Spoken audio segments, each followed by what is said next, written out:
벨리교회에 와서 그 찬양과 기도 또 섬기는 분들 보면서 참 제가 벌써 얼마나 많은 은혜를 받는지 모릅니다.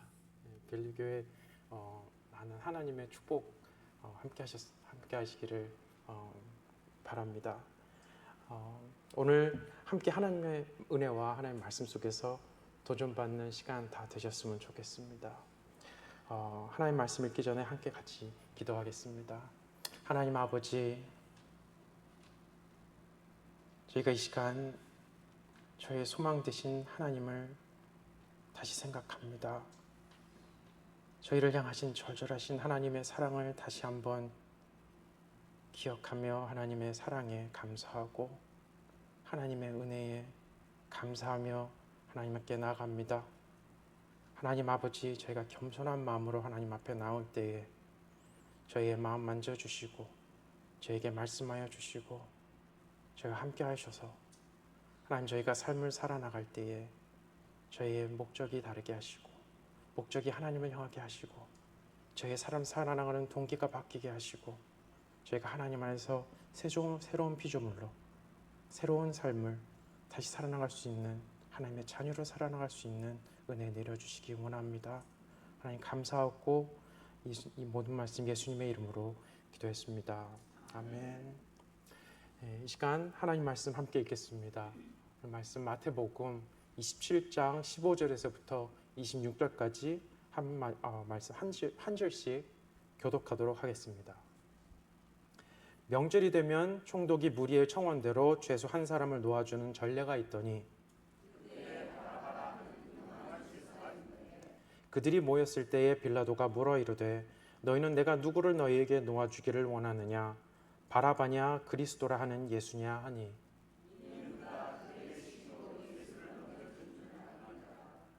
총독이 재판석에 앉았을 때에 그의 아내가 사람을 보내어 이르되 저 옳은 사람에게 아무 상관도 하지 마옵소서. 오늘 꿈에 내가 그 사람으로 인하여 애를 많이 태웠나이다 하더라.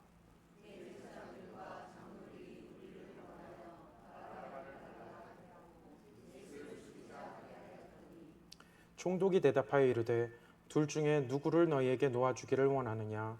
이르되 바라바로소이다.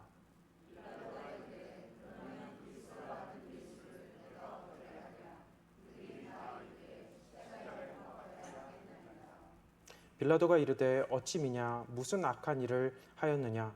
그들이 더욱 소리질러 이르되 십자가에 못 박혀야 하겠나이다 하는지라.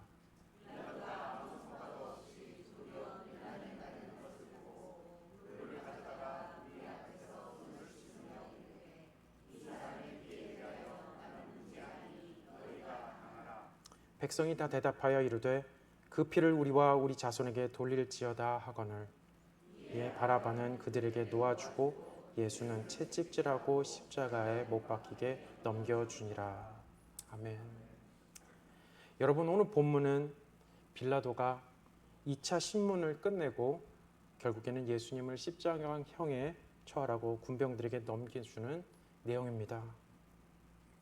그런데 그 당시 종교 지도자들은 누가 봐도 죄가 없으신 예수님을 어떤 제목으로 이 심판대에 세웠을까요? 누가복음 23장 2절에 보면 유대인들의 지도자들은 예수님을 세 가지의 이유를 들어 고발했습니다.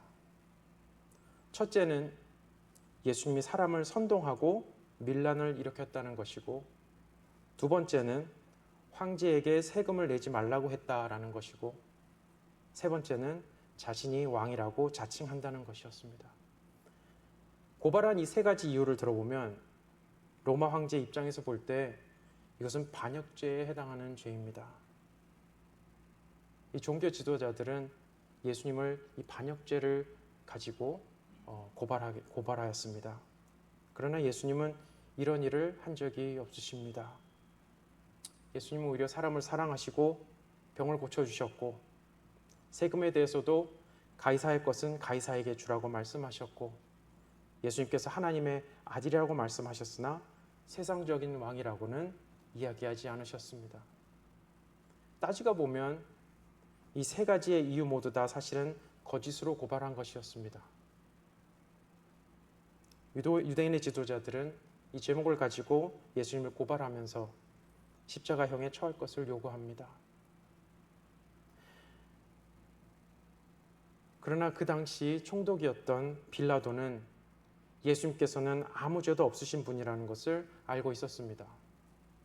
오늘 본문 18절에서 보시면 이는 그가 그들의 시기로 예수를 넘겨준 줄 알미더라 라고 기록하고 있습니다. 빌라도는 이스라엘 지도자들이 거짓으로 고발한 것도 알고 있었고 예수님께서 죄가 없으시다는 것도 알고 있었습니다. 그리고 빌라도뿐만 아니라 빌라도의 아내도 예수님의 무죄를 알고 있었고 그 무리 중에 많은 이도 알고 있었을 것입니다. 그래서 오늘 본문 19절을 보시면 빌라도의 아내가 이렇게 말합니다. 총독이 재판석에 앉았을 때에 그의 아내가 사람을 보내어 이르되 저 옳은 사람에게 아무 상관도 하지 마옵소서. 오늘 꿈에 내가 그 사람으로 인하여 애를 많이 태웠나이다 하더라. 이렇듯 예수님께서 죄가 없으신 것을 알았기에 빌라도는 오늘 말씀의 내용을 보면 예수님을 어떻게든 놓아주려고 합니다. 스스로 하나님의 백성이라고 말하는 유대인들이 분별력 있는 결정을 내려주기를 바라면서 예수님과 흉악범 바라바 중에서 누구를 놓아주기를 원하냐고 물어봅니다. 근데 이 질문의 대답은 너무나도 쉽습니다. 예수님을 아는 사람뿐만 아니라 예수님을 모르는 사람들이 봐도 너무 뻔한 답을 놓고 물어봅니다. 빌라도도 아마 사람들이 당연히 예수님을 놓아달라고 할 것이라고 생각하고 있었을 것입니다. 그런데 상황은 전혀 상상하지 못한 쪽으로 흘러갑니다. 대제사장들과 장로들은 나서서 무리를 선동하며 바라바를 놓아달라 하게 하고 예수님을 죽이자고 합니다.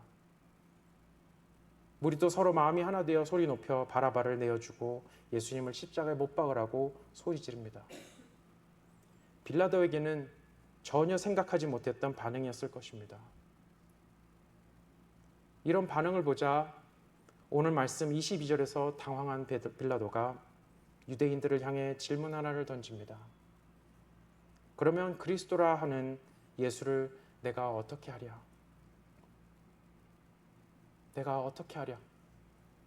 빌라도는 지금 이 질문을 사람들에게 하고 있지만 사실 빌라도는 자기 자신 또한 이 질문에 답을 해야 하는 자리에 서 있었습니다.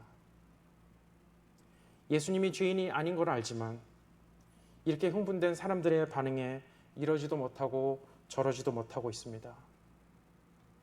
결정을 이제 내려야 하는 자리에 서 있는데 빌라도는 과연 내가 어떻게 결정을 내려야 하겠는가를 자신에게 반문하고 있는 것입니다. 단순히 예수님께서 죄가 있으시다 없으시다의 결정을 하는 게 아니라 누가 봐도 죄가 없으신 예수님 앞에서 나는 과연 어떤 결정을 내려야 하겠는가라는 것입니다. 한쪽에는 정의가 있고 다른 한쪽에는 나에게 편하고 쉬운 세상과의 타협이 있는데 그 사이에서 빌라도는 이제 결정해야 하는 것입니다. 그런데 여러분, 빌라도가 던졌던 이 질문은 우리에게도 해당되는 질문입니다. 우리도 우리 자신에게 매 순간 해야 하는 질문입니다. 태초부터 저와 여러분을 계획하고 사랑하시는 예수님, 지금 이 순간에도 함께 하시는 예수님과 세상 사이에서 나는 과연 어떤 결정을 내리며 살아갈지를 내 자신에게 물어야 합니다. 내 일상에서 일어나는 작은 일부터 시작해서 큰 일들까지 우리가 결정해야 하는 순간에 세상과 타협하고 세상의 편이 될지 예수님의 편에 설지를 결정해야 합니다. 이 질문은 저와 여러분이 살면서 모든 상황 가운데 계속해서 우리가 결정하게 하는 중요한 질문입니다. 빌라도는 우유부단한 재판관이었습니다.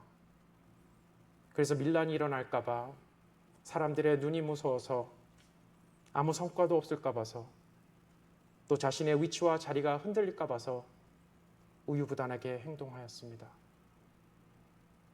그런데 돌아보면 우리들도 세상과 하나님 사이에서 이런 우유부단한 삶을 살아갈 때가 있습니다. 하나님 말씀에 순종하며 하나님과 동행하며 하나님께서 인도하시는 삶을 사는 삶이 가장 축복된 삶임을 알면서도 얼마나 많은 순간에 넘어지는지 모릅니다. 사람들의 눈 때문에 자신의 자리와 위치가 위태로워질까 봐, 자신의 성취와 돈과 명예 때문에 결단을 내리지 못하고 걱정하며 은근슬쩍 넘어가며 세상과 타협하여, 그리고 오늘 말씀의 빌라도처럼 결단 내리기를 두려워하고 피할 때가 있습니다. 마음 안에는 담대하게 하나님 편에 서서 이 세상을 살아가기 원하지만 때때로 나도 모르는 사이에 세상과 하나님의 사이에서 내가 어떻게 하랴라는 이 질문에 대해 우유부단하게 행동합니다. 그러나 여러분, 세상과 하나님 사이에서 중간은 없습니다. 내가 어떻게 하랴라는 이 질문은 빌라도처럼 손을 닦고 피할 수 있는 질문도 아닙니다. 빌라도는 책임을 회피하고 결정을 내리는 것을 피하려 했지만 결론적으로 빌라도는 예수님을 십자가형에 내어 주었습니다. 만약 예수님만이 길이요 진리요 생명이심을 믿는다면, 만약 예수님만이 우리의 구원자 되시고 하나님과 관계를 회복할 수 있는 유일한 길이라는 것을 믿는다면, 우리는 세상 편에 서서 세상의 돈과 명예와 권력에 순종하며 살 것이 아니라 하나님의 편에 서서 하나님께 순종하며 살 것을 결단해야 합니다. 우리의 인생에서 무엇이 중요하고 무엇이 정말 의미가 있는지 깊이 깨닫고 그것을 잡고 결단하며 나아가야 합니다. 이 문제는 우리와 하나님의 관계 속에서 쉽게 사소하게 넘길 수 있는 문제가 아닙니다. 어느 두 사람이 서로 사귀고 있다고 할 때 한 사람이 다른 사람에게 faithful하지 못하다면 우리는 그걸 사소하게 넘길 수 없는 것입니다. 그러나 세상의 많은 유혹과 하나님의 뜻과 반대되는 많은 여론 속에서 나를 버리고 하나님의 뜻을 알고 항상 하나님 편에 하나님 편에 서서 순종하며 산다는 것이 절대 쉽지만은 않습니다. 돈과 권력과 명예를 쫓는 이 세상에 살면서, 서로 비교하는 이 세상에 살면서 하나님의 편에 서서 하나님의 가치관을 가지고 하나님의 말씀에 순종하는 사는 것이 말처럼 쉬운 것은 아닙니다. 때로는 어쩌면 불가능해 보이기까지 합니다. 하나님 편에 서면 손해볼 것 같고 이 세상에서 뒤처질 것 같기도 하고 살다 보면 내 힘으로 도저히 그런 삶을 살아낼 수 없을 것 같아 보일 때도 있습니다. 하나님 편에 서 있는 것이 은혜인 것을 알면서도 주저합니다. 축복임을 알면서도 때로는 두렵습니다. 그렇다면 이 세상에 살면서 하나님 편에 서서 하나님께 순종하는 삶을 살기가 주저되고 두려울 때 우리는 어떻게 하나님 편에 서는 담대함을 다시 얻을 수 있습니까? 세상과 타협하고 싶은 마음이 들 때 우리는 어떻게 예수님 안에서 결단하는 삶을 살 수 있습니까? 내가 결단한다고 됩니까? 노력한다고 됩니까? 물론 노력해야 합니다. 하지만 노력해도 또 넘어집니다. 여러분, 하나님께 내 자신을 드리는 결단하는 삶을 살기 위해서는 물론 다짐하고 노력도 해야 하지만 그에 앞서 먼저 오늘 말씀에서 죄 하나 없이 죄인 자리에 서 계신 예수님을 깊이 만나야 합니다. 그래서 그 예수님의 사랑 안에 푹 빠져야 합니다. 한 말 한마디로 모든 것을 멸하실 수 있는 그 모든 힘과 권세를 가지고 계셨음에도 불구하고 예수님께서 왜 그 죄인의 자리에 서 계셨어야만 하는지를 알아야 합니다. 그리고 그 아는 지식이 내 마음을 치고 그 안에서 나의 마음이 깨어져야 그 결단을 할 수 있는 용기를 얻습니다. 빌라도는 예수님이 누구인지 몰랐습니다. 그저 죄가 없다고만 생각했을 뿐입니다. 그렇기에 내가 어떻게 하랴라는 이 질문 앞에서 그는 그저 그 상황을 피하고 싶어 했습니다. 세상과 타협하는 결정을 할 수밖에 없었습니다. 하나님의 뜻도 몰랐고 하나님의 뜻을 몰랐기 때문에 순종할 수도 없었습니다. 빌라도는 예수님께서 왜 그 죄인의 자리에 서 계셔야만 했는지를 전혀 몰랐습니다. 그렇다면 예수님은 왜 그 자리에 서 계셨습니까? 예수님께서는 연약한 저와 여러분을 살리기 위해서 바라바와 똑같이 그 죄인의 자리에 서 계셨습니다. 피하실 수 없어서 그 자리에 서신 것이 아니라 모든 권세를 가지시고 그 자리에 서시기 위해 그 길을 가셨습니다. 예수님께서 오늘 말씀에 이 죄인의 자리에 서 계신 이유는 바로 저와 여러분 때문입니다. 저와 여러분을 살리겠다는 하나님의 굳은 의지와 사랑입니다. 예수님께서는 말도 안 되게 억울한 판정을 받으시면서도 하나님께 순종하는 길을 가셨습니다. 유대인의 지도자들의 악한 계략을 아시면서도 하나님께서 가라는 그 순종의 길을 가십니다. 많은 사람들의 밀란 속에서도 담담히 하나님의 길을 가십니다. 여러분 혹시 하나님 편에 서서 순종하는 가운데 억울한 일을 당하신 적이 있으십니까? 혹시 하나님 편에 서서 순종하는 삶을 가운데 세상 사람들의 악한 계획과 배신 속에서 힘든 일을 겪으신 적이 있으십니까? 혹시 하나님 편에 서기 위해 하나님을 찾는 중에 세상 사람들의 공격을 받은 적이 있으십니까? 오늘 말씀에서 예수님께서 그 모든 것을 겪으셨습니다. 그리고 우리를 위해 그 순종의 길을 가셨습니다. 예수님께서는 그 길을 가셨기에 여러분께서 겪고 계신 그 아픔을 이해하십니다. 그리고 여러분을 귀히 여기십니다. 혹시 하나님 편에 서서 하나님의 뜻에 순종하는 가운데 세상에서 힘든 상황을 겪고 계신 분이 있으시다면 이 시간 하나님의 풍성한 크신 위로를 받게 되시기를 원합니다.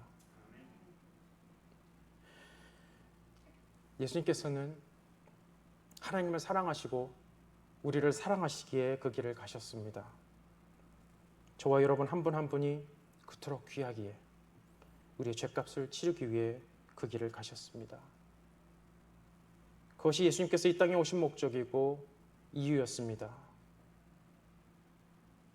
그래서 사도신경에서도 보면 저희가 방금 읽었지만 이 사도신경에도 보면 예수님의 공생의 기간 동안 그 많은 놀라운 일이 있었지만 그것에 대해 이야기하지 않습니다.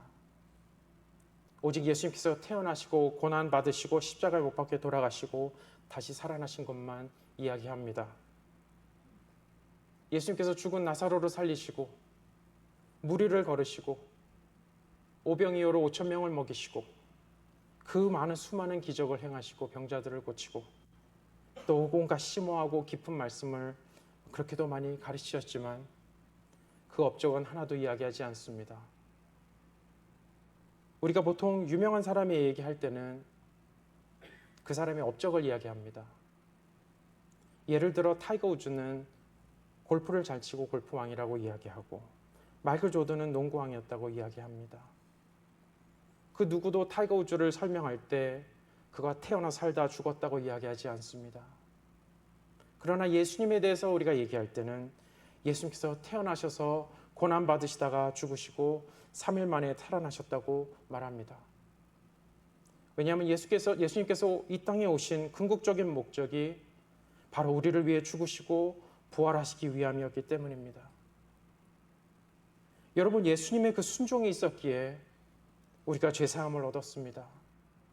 예수님의 그 순종이 있었기에 우리가 하나님의 자녀가 되는 권세를 얻었습니다. 우리는 살면서 죄를 짓습니다. 자신이 죄가 하나도 없다고 말할 수 있는 사람은 하나도 없습니다. 근데 하나님께서는 너무 거룩하시기 때문에 하나님의 기준은 너무 높아서 로마서 6장 23절에 보면 죄의 싹은 사망이라고 사형 선고를 내리십니다. 우리는 아무렇지도 않게 죄를 짓지만 하나님은 너무 거룩하시기 때문에 죄를 미워하시고 그 죄에 대한 결과는 사형 선고입니다. 그것이 하나님의 기준이고 법입니다. 그리고 하나님은 의로우시기 때문에 그 법을 바꾸시지 않으십니다. 그러나 하나님은 또 사랑이시기 때문에 우리에게 우리의 죄에 대한 대가를 감당하게 하지 않으시고 하나님께서 직접 사람의 몸을 입으시고 이 땅에 오셔서 그 죄값을 십자가에서 대신 치러주셨습니다. 이것이 복음의 메시지입니다. 그래서 예수님께서는 돌아가시기 직전에 다 이루었다라고 말씀하신 것입니다. 보통 죄인이 받는 사형 선고를 받고 죽으면서 다 이루었다라고 말하지는 않습니다. 다 이루었다라고 말하는 것은 뭔가 살면서 원하는 바를 성취했을 때 다 이루었다라고 말합니다. 그러니 예수님께서는 그 십자가에서 돌아가시며 다 이루었다라고 말씀하시고 돌아가셨습니다. 그렇다면 예수님께서는 왜 이런 말씀을 하셨을까요? 여러분, 다 이루었다라는 이 말은 그리스어로 원어로 보면 뜻이 모든 빛이 다 갚아졌다라는 말입니다. 여러분과 제가 하나님께 죄를 지었는데 예수님께서 우리의 죄의 대가를 치르셔서 우리가 영원히 살 수 있게 되었습니다. 우리의 죄값이 온전히 다 치러졌다는 이야기입니다. 이것이 바로 십자가에서 일어난 일입니다. 그리고 이것이 바로 예수님께서 죄인의 자리에 서서 오늘 십자가에 못 박히기 위해 서 계시는 이유입니다. 예수님은 당신을 사랑하시고 구원하고 싶으셔서 그 길을 가셨습니다. 그리고 예수님은 요한복음 3장 16절에서 이렇게 약속하십니다. 하나님이 세상을 이처럼 사랑하사 독생자를 주셨으니 이는 그를 믿는 자마다 멸망하지 않고 영생을 얻게 하려 하심이라. 여러분을 향하신 예수님의 넘치는 사랑을 믿으시기 바랍니다. 여러분, 이 예수님의 사랑의 깊이와 넓이가 깨달아지고 그 예수님의 사랑이 내 마음에 차서 넘치게 될 때 나는 비로소 이 세상에서 담대히 하나님 편에 설 수 있는 힘과 용기와 기쁨과 믿음을 다시 한 번 더 얻게 됩니다. 세상은 나를 향해 뭐라 하든 나는 하나님을 사랑하고 이웃을 사랑하며 예수님을 닮아가게 됩니다. 순종할 수 있는 담대함을 얻고 결단할 수 있게 됩니다. 그 안에 온전한 회복이 있고 온전한 마음의 치유가 있고 온전한 위로가 있고 용서와 은혜와 사랑이 있는 줄 믿습니다. 여러분, 하나님께서는 우리가 우리의 모든 것을 하나님의 손에 맡기고 하나님께서 전폭적으로 인도하시는 삶을 경험하며 살기 원하십니다. 하나님께서는 우리를 축복하시고 은혜 부어주시기를 원하시기 때문입니다. 하나님께서는 모든 것을 하실 수 있고 모든 것을 주실 수 있는 분이십니다. 그렇게 우리가 우리의 연약함을 아시고 우리의 우유부단함을 아심에도 불구하고 이 결단하는 삶을 요구하시는 이유는 그 결단하는 힘을 하나님께서 주시기 때문입니다. 내가 하나님을 진정으로 알고 진정으로 하나님을 사랑하고 이 십자가의 사랑이 어떤 건지를 진정으로 깨달을 때 하나님이 우리에게 주시기 때문입니다. 내 노력으로 하는 것이 아닙니다. 이 결단은 내가 하는 것 같지만 하나님의 인도하심 없이는 성령님의 함께 하심이 없이는 할 수 없는 결단입니다. 그렇게 날마다 나는 죽고 내 안에 그리스도가 사셔야 하는 것입니다. 그렇게 하나님을 찾는 것이 더욱더 간절해질 수밖에 없는 것입니다. 그렇게 날마다 하나님의 말씀을 묵상하고 쉬지 않고 기도하며 하나님과 소통할 수밖에 없는 것입니다. 그리고 그렇게 하나님을 찾을 때 하나님께서는 하십니다. 하나님께서 내 마음을 주장해 주십니다. 그렇게 이 결단을 할 수 있는 마음과 삶이 생각해 보면 하나님의 은혜이고 하나님을 경험하는 삶입니다. 바라옵기는 저와 여러분 모두 하나님을 찾고 나를 위해 그 죄인의 자리에 서 계신 예수님을 묵상하는 은혜의 시간 가운데 다시 한번 나를 내려놓고 하나님께 순종하겠다는 결단을 하는 시간 되시기를 원합니다. 우리 삶 속에서 내가 어떻게 하랴라는 이 질문을 대할 때 주저없이 하나님의 편을 택하는 저와 여러분 되시기를 원합니다. 그래서 하나님과 동행하는 기쁨을 누리며 이 혼탁한 세상 속에서 빛과 소금의 역할을 잘 감당하는 저와 여러분이 다 되시기를 원합니다. 함께 기도하시겠습니다.